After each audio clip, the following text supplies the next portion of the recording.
আসসালামু আলাইকুম। Quantum academic and admission প্ল্যাটফর্মের পক্ষ থেকে মোহাম্মদ ইমরান স্যার তোমাদের সকলের সামনে উপস্থিত হয়েছি সুপার স্পেশাল এসএসসির স্পেশাল প্রস্তুতি ক্লাস নিয়ে। আজকে আমরা পদার্থবিজ্ঞান স্থির বিদ্যুতের স্পেশাল 4 নম্বর বেসিক এবং সৃজনশীল প্র্যাকটিস ক্লাসে আছি। তো আমাদের পদার্থবিজ্ঞান স্থির বিদ্যুতের এই অধ্যায়ে আজকে আমরা যেই অংশটা নিয়ে আলোচনা করব 4 নম্বর ক্লাসে, এটা হচ্ছে কি প্রাবল্য নির্ণয়। তবে প্রাবল্যের সূত্র দুইটা, এই একটা সূত্র এই একটা সূত্র। তবে আমাদের আজকেরটা যে স্পেশাল মানে অঙ্কগুলো যেগুলো আমরা দেখব সেগুলো একটু ইউনিক। তো প্রথমে আমরা দেখি এখানে আমাদের যেটা বের করতে হয় সেটা হচ্ছে তোমার নিষ্ক্রিয় বিন্দুর অবস্থান নির্ণয়।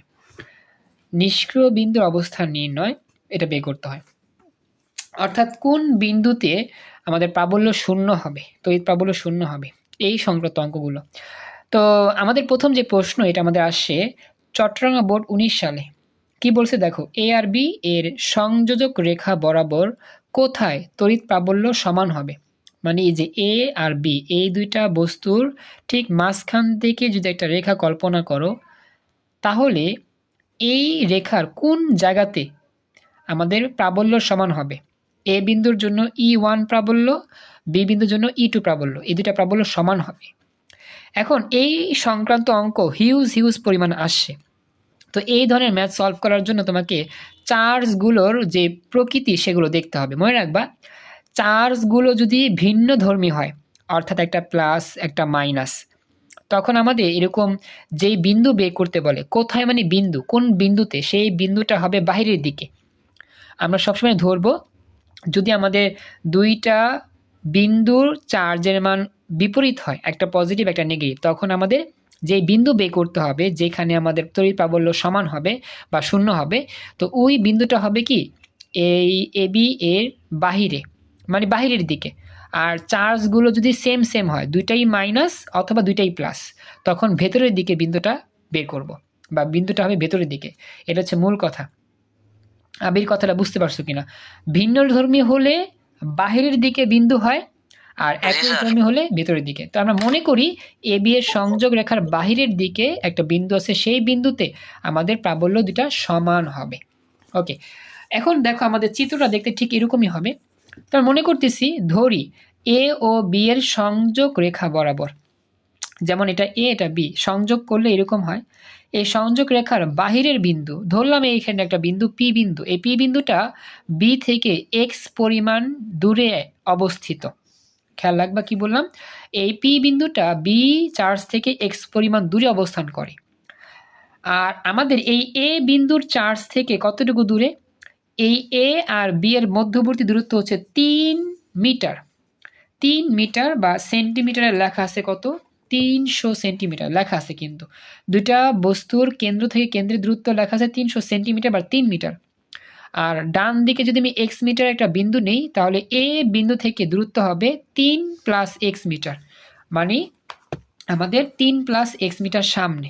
দেখো লাইনটা বুঝো কিনা, পি বিন্দুর দূরত্ব বি হতে এক্স মিটার ধরছি, আর এ হতে 3 প্লাস এক্স মিটার, কারণ কি এতটুকু যাওয়ার পরে আরও এক্স পরিমাণ যাবে, তার মানে আরও যোগ হবে এক্স। এটা হচ্ছে আমাদের বিষয়টা, যে আমার এ থেকে 3 প্লাস এক্স মিটার দূরে পি বিন্দু, আর বি থেকে এক্স মিটার দূরে পি বিন্দু। এই দুইটার অবস্থান বুঝতে পারছো? এটা আমাকে জানাও। আচ্ছা, এখন দেখো কি বলছে, ধরি মনে করি এ ও বি এর সংযোগ রেখা বরাবর বি থেকে এক্স মিটার দূরে পি বিন্দুতে তড়িৎ প্রাবল্য সমান হবে। ধরলাম আর কি, মনে করলাম যেটা কি হবে, সমান হবে আর কি। এখন কি করব, এখন আমরা এই যে এক্স মিটার দূরত্ব নিয়ে প্রাবল্য বের করব, আবার 3 প্লাস এক্স মিটার দূরত্ব নিয়ে প্রাবল্য বের করব, তারপরে প্রশ্ন মতে দুটা প্রাবল্য সমান করব। এখন এক্স মিটার দূরত্ব কার জন্য তৈরি হয়েছে, বি এর জন্য মনে করলাম। এখন বি এর জন্য আমরা একটা প্রাবল্য বের করব ই বি, আর এ এর জন্য আরেকটা প্রাবল্য হবে ই এ। এরপরে দুটা প্রাবল্য সমান করে আমরা কি বের করব, এক্স এর মান বের করব। আমাদের বলছে না কোন জায়গাতে প্রাবল্যগুলো সমান হবে, ধরে নিলাম এক্স মিটার দূরত্বে প্রাবল্য সমান হবে। তো আমরা প্রথমে চাইলে এই বিন্দুর জন্য বের করতে পারি, অথবা চাইলে বি বিন্দুর জন্য বের করতে পারি, একটা বের করলেই হবে। চল শুরু করি, প্রথমে এ বিন্দুর সাপেক্ষে বের করি। তো পি বিন্দুতে এ বিন্দুর জন্য প্রাবল্য, এটা হবে তোমার এই যে প্রাবল্য সূত্র কি, E equal to C Q by R square. Q মানে হচ্ছে যেই বিন্দুর চার্জটা দেওয়া আছে। যদি আমরা এ বিন্দুর চার্জের ক্ষেত্রে বের করি তাহলে হবে কি কিউ হবে কিউ এ, আর হবে কি 3 + x মিটার। দেখো এখানে এ বিন্দুর সাপেক্ষে যদি আমি বের করতে চাই পি বিন্দুর প্রাবল্য, তাহলে চার্জ হবে কিউ এ 40 কুলম্ব, কুলম্বের ধ্রুবকটা মুখস্থ, সি এর মান, আর দূরত্ব হবে কিন্তু 3 + x মিটার, আর এর মান দূরত্ব এতটুকু হবে, আর প্রাবল্য হবে ই এ। তাহলে আমরা যদি এখানে মান টান বসাই E A equal to C Q A by R A square, C এর মান বসা দাও, কিউ এর মানটা 40, আর এর মানটা বসাবা 3 + x, আর স্কোয়ার ছিল দেখা স্কোয়ার দিলাম। এই এতটুকু দেখো বুঝতে পারলা কিনা আবির? এখন বি বিন্দুর বেলা যখন আমরা বের করবো দূরত্ব কত হবে? দূরত্ব হবে x, আর মানটা কত হবে? মানটা হবে কিন্তু আমাদের -30 কুলম্ব। তবে এখানে মানটা প্লাস লিখে আমরা কাজ করব, হ্যাঁ সবসময় প্লাস নিয়ে কাজ করব। তো দেখো বি বিন্দুর জন্য আমাদের চার্জের মান -30 কুলম্ব, আর সব ঠিক থাকবে, আর এর মান হবে x। তো এখানে বসালে এরকম হবে, তবে মানটা আমরা প্লাস বসাবো, যদিও মাইনাস ছিল আমরা প্লাস বসায় করব, ঠিক আছে? বুঝতে পারছো? ওকে, এখন আমরা প্রশ্ন মতে লিখব সমান, অর্থাৎ ই এ ইকুয়াল টু ইবি, এই দুইটা হবে কি পরস্পর সমান সমান। তো আমি এখন মান বসা দিব, প্রথমে ই এর মান লিখো, তারপরে ই বির মান লিখো। কেন সমান সমান? কারণ উদ্দীপকে বলছে যে সমান হবে, কোন জায়গাতে সমান হবে, যেহেতু বলছে সমান হবে এই জন্য প্রশ্ন মতে দুইটা সমান সমান ধরে এক্স এর মান বের করবো। তো ই এর মানটা বসা দাও এখান থেকে, ইবির মানটা বসা দাও এখান থেকে, দুই পাশে আমাদের এই মানগুলো মিলছে, 9 × 10⁻⁹ কেটে দাও। এরপরে বাম পাশে থাকবে কি 40/3 + x স্কোয়ার, আর উপর এদিকে থাকবে 30/x স্কোয়ার। এরপরে কি করবা? এই এক্স স্কোয়ারকে উপরে নিয়ে আসবা,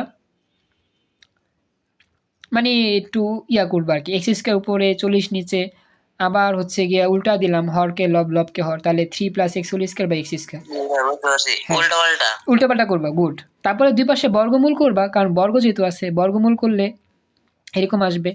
তো বর্গমূল করলে আমরা এখানে আমাদের যে এই 3 দিয়ে x ভাগ করবা, আবার x দিয়ে x ভাগ করবা, তাহলে আমাদের এখানে হবে 3/x + 1, আর যা আছে তা, যা আছে তা। এবার 1টা ডান পাশে নিলে -1 হয়ে যাবে। হ্যাঁ রুট করছে, এই জিনিসটা রুট করছে, এই যে এটা রুট করছে দেখা এই স্কয়ার কাটা এই স্কয়ার কাটা এরকম হইলো, আর এখানে রুট করছে দেখা এই মানটা এরকমই থাকবে, রুট সহ থাকবে, বুঝছো? এরপরে এখানে তুমি যদি ক্যালকুলেশন করো, এটা আসলে ক্যালকুলেশনটা ক্যালকুলেটরে করলে ভালো হয়, তারা ক্যালকুলেশন করে নাই। দেখো রুট এই যে প্রথমে 40/30, দেখো প্রথমে 40 ভাগ হচ্ছে 30, এখন 40/30 দিলে কত হয়? 1.33, এটাকে রুট করলে আসবে 1.15, 1.15 থেকে 1 বিয়োগ করো, তো 0.154 আসবে, 0.154 আসবে। এইটাকে তুমি যদি 3 গুণ করো, সরি 3 গুণ এটা ভাগ হবে, হ্যাঁ কারণ ভাগ হবে তো, হ্যাঁ আচ্ছা দেখি, তো 40 ভাগ হচ্ছে 30, আবার রুট করলে আসবে এত, আর বিয়োগ করলে 1 আসবে এত, 0.154। তো 3 রে দিয়া 0.154 যদি ভাগ করি, তো 19.48। তারা কি অনেকটা ইয়া করছে, অন্যরকম করে করছে, তবে একই আসবে আর কি। হ্যাঁ, তাহলে এ আর বি এর সংযোগ রেখা বরাবর বি থেকে 19 মিটার দূরে প্রাবল্য সমান হবে। এটা হচ্ছে মূল কনসেপ্ট। পুরো অঙ্কটা বুঝতে পেরেছো? আচ্ছা শেষ। এখন আমাদের এটা গেল, এখন আমাদের এই অঙ্ক টাইপটা প্রায় সেম, এরকম অঙ্ক অনেক আছে, আমি আরেকটা অঙ্ক নিই এরকম। তো পরবর্তী অঙ্কটা হচ্ছে আমার এইটা, দিনাজপুর বোর্ড 20 সালে আসা প্রশ্ন। এখানে কি বলছে খেয়াল করো, এ বিন্দুর চার্জটা হচ্ছে পজিটিভ, বি বিন্দুর চার্জটা হচ্ছে নেগেটিভ।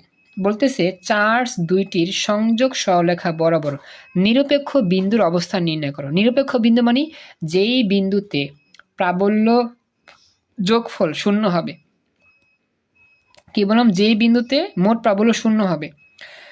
এখন এই টাইপের অঙ্কের জন্য কি করতে হয়, নিরপেক্ষ বিন্দু ধরতে হয় কি বাহিরের দিকে, যেহেতু দুইটা আমার কি ভিন্নধর্মী চার্জ, তো চার্জ দুটি বিপরীত আধান হওয়ায় নিরপেক্ষ বিন্দু হবে এ ও বি এর সংযোগ রেখা বর বাহিরের দিকে, সি বিন্দুতে। মনে করো বি থেকে x মিটার দূরে সি বিন্দুতে আমাদের কি হবে, এই প্রাবল্যদ্বয়ে নিরপেক্ষ বিন্দু পাওয়া যাবে। কথা কি বুঝতে পেরেছ? এটা আমরা ধরে কাজ করবো আর কি সবসময়। মানে ভিন্ন ধর্মী হইলেই বাহিরের দিকে বিন্দু ধরতে হবে, নিরপেক্ষ বিন্দু, যেটা আমরা বের করব। এখন আমরা ধরি যে বি হতে এক্স মিটার দূরে, তাহলে আমার এখান থেকে এ হতে কত হবে, 0.05 প্লাস, হ্যাঁ 0.5 প্লাস এক্স মিটার, এত মিটার হবে। যাই হোক, এটা মিটার নিয়ে করব। আচ্ছা, এখন প্রথমে এ বিন্দুর জন্য প্রাবল্য বের করো, পরে কি বি বিন্দুর জন্য প্রাবল্য বের করো, তবে মানটা পজিটিভ রাখলেই ভালো হয়। চলো আমরা শুরু করি। প্রথমে এ বিন্দুর সাপেক্ষে বের করি আমরা। হ্যাঁ, প্রথমে এ বিন্দুর সাপেক্ষে বের করছি। প্রথমে এ বিন্দু ছিল 70 কুলম্ব, তো তার জন্য হচ্ছে গিয়ে এরকম, এ বিন্দুর জন্য সি বিন্দুর প্রাবল্য দূরত্ব হচ্ছে 0.5 এক্স প্লাস, আগের মতোই। আর বি বিন্দুর জন্য বের করলে এরকম মাইনাস দিয়ে করছে, যদিও মাইনাস দিয়ে করছে সমস্যা নেই, প্লাস দিয়ে করলে হবে এরকম। তারপর লিখবা সি বিন্দুতে প্রাবল্যের মানটা 0 হবে, কারণ কি নিরপেক্ষ বিন্দু হলে ওই বিন্দুতে মোট প্রাবল্য 0 হয়, মোট প্রাবল্য 0 হয়, অর্থাৎ E1 plus E2 equal to 0। এটা আবার এটা একটা স্পেশাল নিয়মে বোঝা যায়। একটা বিষয় চিন্তা করো, এখানে তুমি +1 কুলম্ব চার্জ রাখবা, +1 কুলম্ব। এই +1 কুলম্ব চার্জ দ্বারা এই আধানটা, মানে এই আধানটা মাইনাস, যেহেতু এখানে মাইনাস আর এখানে প্লাস, এখন প্লাসে মাইনাসে কি আকর্ষণ করে না বিকর্ষণ করে বলো তো? আকর্ষণ। তাহলে এখানে যদি প্লাস রাখো, এটা কিন্তু আকর্ষণ করবে, আকর্ষণ করলে এই দিকে গতিশীল হবে, বাম দিকে। আচ্ছা, আর এইটা প্লাস আর এটাও প্লাস, তখন কিন্তু এইটার জন্য এটা কি হবে, বিকর্ষণ হবে, বিকর্ষণ। ওকে, তার মানে একটা হচ্ছে আকর্ষণ আর একটা হচ্ছে কি বিকর্ষণ। তাহলে মধ্যবর্তী কোণ কত হয়? মধ্যবর্তী কোণ হয় 180 ডিগ্রি। 180 ডিগ্রি। তো 180 ডিগ্রি যদি হয়, একটাকে প্রাবল্যকে প্লাস ধরলে আর একটা প্রাবল্য নেগেটিভ হবে, এক প্রাবল্য প্লাস হলে অন্য প্রাবল্য কি হবে, মাইনাস। তো এই দুটা যোগ করলে আবার হবে 0। এই জন্য প্রশ্ন মতে দিছে যে দুইটাকে যোগ করলে 0 হবে, প্রথমটা প্লাস ধরলে পরেরটা মাইনাস, বা পরেরটা প্লাস ধরলে নিচেরটা মাইনাস, এরকম যোগ করলে আবার 0। এখন আমরা যদি মান টান বসা দিই, তাহলে যেটা হবে আর কি, খেয়াল করো, E1 এর যে মান সেটা লিখে দিছি, আর E2 এর মানটা নেগেটিভ বসাইছে। আসলে এখানে নেগেটিভ, আমাদের এখানে মানটা নেগেটিভ বসাইছে। আমরা যদি নেগেটিভ বসাই, নেগেটিভ বসালেও হবে, না বসালেও হবে, সমস্যা নেই। তবে নেগেটিভ বসাইছে কেন, কারণ প্রাবল্য যে 0 হয়, প্লাস মাইনাস যোগ করলে যে 0 হবে, এই জন্য নেগেটিভ বসাইছে, যাতে করে আমাদের সমষ্টিটা 0 হয়। পজিটিভ বসালে তো আসলে 0 হবে না, একটা থেকে আরেকটা বিয়োগ করলেই তো 0 হবে, এই জন্য আমাদের কি বলেছে, নেগেটিভ বসাইছে। হ্যাঁ, এরপরে ডান পাশে নিয়ে যাও, পজিটিভ হয়ে যাবে। তারপর দুই পাশ থেকে তুমি সংখ্যাগুলো কেটে দাও, এক্স এর মানটা বের করবে আগের মতোই, এক্স স্কোয়ার ইয়া হবে। এখানে কি a plus b whole square সূত্র করছে, যে a square plus 2a plus b square, a plus b whole square সূত্র। আর নিচে হচ্ছে কি আর গুণ করছে, গুণ টুন করে তারপর বাম টামে নিয়ে এসে তারপর এরকম আসছে। তো এইরকম থেকে আসলে তোমার এক্স এর মান বের করাটা একটু কষ্টকর, সেটা তোমার করতে হয় নিশ্চয়কের দ্বিঘাত সমীকরণ দিয়ে, ওই যে √of এই যে minus B plus minus B square minus 4ac/2 এই সূত্র দিয়ে করতে হয়। তো ওই সূত্র দিয়ে করলে প্লাস নিয়ে একটা মান, মাইনাস নিয়ে একটা মান, তো এক্স এর মান তো মাইনাস গ্রহণযোগ্য হবে না, প্লাস নিয়ে গ্রহণযোগ্য হবে, 2.729 মিটার হবে, কারণ দূরত্ব কখনো নেগেটিভ হতে পারে না। তো সুতরাং নিরপেক্ষ বিন্দুতে হবে মাইনাস যে 50 কুলম্ব চার্জ, সেখান থেকে 2.7 মিটার দূরে অথবা এত সেন্টিমিটার দূরে অবস্থিত হবে। এটা হচ্ছে ব্যাখ্যা, বুঝতে পারছি। তো মানে এই টপিকের যে অঙ্কগুলো আছে, প্রচুর পরীক্ষা আসে, আমি 2টা সমাধান করে দিলাম, বাড়ি কাজ দিব 2-3টা, এগুলো করে আমাকে দেখাবা, তাহলেই হয়ে যাবে। এবার নেক্সট টপিকে যাব। ওকে, তো আজকের মতো এখানে ক্লাস শেষ, নেক্সট আমরা রসায়ন ক্লাস নিয়ে উপস্থিত হব। আজকে এই পর্যন্তই, আল্লাহ হাফেজ।